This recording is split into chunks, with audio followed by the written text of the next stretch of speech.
अस्सलाम वालेकुम। मैं वसीम शाह, आपका भाई, कांग्रेस पार्टी की तरफ से जलपल्ली कोऑर्डिनेटर हूँ, वो हैसियत से आपके सामने बात कर रहा हूँ।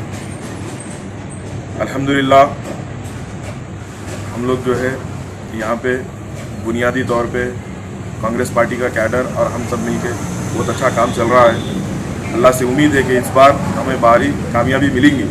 जैसा पिछले बार हमारी बात बोलने पर, हमारी मेहनत पर, हमारे रिक्वेस्ट पर यहाँ की आवाम ने कांग्रेस पार्टी को वोट दिया था, उसी तरह अगली बार भी, इस बार भी कांग्रेस पार्टी को वोट देंगे। मगर हमें अल्लाह की ज़ात पे भरोसा है।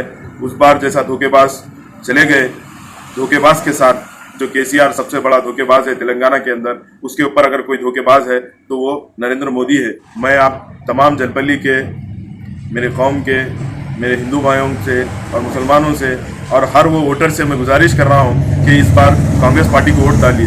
वोट डालने की वजूहत यह है कि हमारे पास जो बुनियादी एक हक है हमारा, road, drainage, light, library, playground, hospital, school, ये तमाम चीज़ों में से कोई चीज़ हमारे पास नहीं है। और इसके जिम्मेदार यहाँ के मिनिस्टर सबिता इंदिरा रेड्डी है और उनकी लोकल बॉडी है, जो किसी की सुनते नहीं, किसी से पूछते नहीं। और यहाँ पे मेन रोड के करीब में अगर कोई रोड डाल के ये लोग बोलते कि हम रोड डाल दिए, रोड डाल दिए, फिर पिछले गलियों का क्या, अंदर के गलियों का क्या, जहाँ पे मोरिया नहीं बने, जहाँ पे पानी की पाइपलाइन नहीं गई, और अगर ऐसा कहीं पानी की पाइपलाइन गई तो कहीं ड्रेनेज लाइन नहीं गई, फिर बता रहे कि हम बहुत कुछ कर दिए, बहुत कुछ कर दिए। ये बहुत कुछ नहीं होता।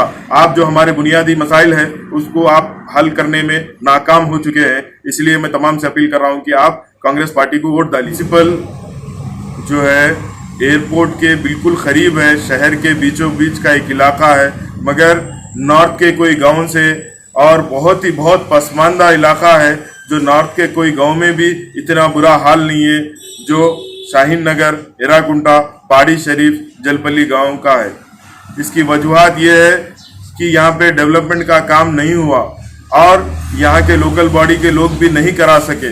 तो इसलिए मैं आप तमाम से अपील कर रहा हूँ कि आप कांग्रेस पार्टी को वोट दीजिए, क्योंकि हमारे अगर आप 2-3 किलोमीटर आगे चले जाएंगे तो आपको अगर एक 100-150 गज का घर लेना है तो आपको 2 करोड़ रुपए देना पड़ेगा। अगर 2-3 किलोमीटर पीछे चले जाए तो आपको 1.5-2 करोड़ रुपए देना पड़ेगा, और 5 किलोमीटर पीछे चले जाए तो भी 1 करोड़ देना पड़ेगा। मगर यहाँ शाहीन नगर में अगर अभी भी ऐसे कुछ बस्तियां हैं, ऐसे इलाके हैं जो घर के करीब है हमारे, वहाँ पे 10 लाख में, 12 लाख में, 8 लाख में, 9 लाख में घर मिल जा रहा। इसकी वजह क्या है? इसमें नुकसान किसका हुआ? केसीआर का हुआ? सबिता इंदिरा रेड्डी का हुआ? नहीं मेरे भाई, इसमें नुकसान मेरी कौम का हुआ, मेरे कौम के लोगों का हुआ। केएलआर साहब को आप वोट दें, आप केएलआर साहब को वोट दे रहे हैं, मगर ये वोट राहुल गांधी के चेहरे पे पड़ रहा है। ये वोट राहुल गांधी साहब का हाथ मजबूत करेगा, ये वोट राहुल गांधी साहब को प्राइम मिनिस्टर बनाएगा। तो आप लोगों से अपील है कि तेलंगाना में कांग्रेस की गवर्नमेंट लाइए। अगर आप केएलआर साहब को, कांग्रेस पार्टी को वोट नहीं दे रहे हैं, फिर से ये धोखेबाज फेकमपाक पार्टी को आपका वोट देंगे आप, तो ये फेकमपाक पार्टी केसीआर को मजबूत करेंगे, और केसीआर जो धोखेबाज है, उनका बड़ा जो धोखेबाज मोदी है, उनको मजबूत करेगा। केसीआर मजबूत होगा तो वो मोदी को सपोर्ट करेगा पार्लियामेंट में, जिस तरह पिछले टर्म में उन्होंने किया था। आर्टिकल 370 में सपोर्ट किया था। नोटबंदी में तमाम गरीब लोग, अमीर लोग सब कुछ परेशान हुए, उसमें मोदी गवर्नेंस के तरफ से, जिसमें केसीआर साहब ने उन्हें साथ दिया।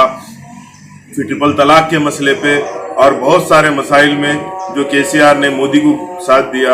अगर केसीआर मोदी का साथ नहीं देना तो आप कांग्रेस पार्टी को वोट देना, केएलआर साहब को वोट देना, केएलआर साहब को वोट देना, राहुल गांधी साहब को वोट देना है, राहुल गांधी का हाथ मजबूत करना है। आप तमाम से अपील कर रहा हूं कि हमारे मुस्तकबिल के लिए कांग्रेस पार्टी को भारी अक्सरियत से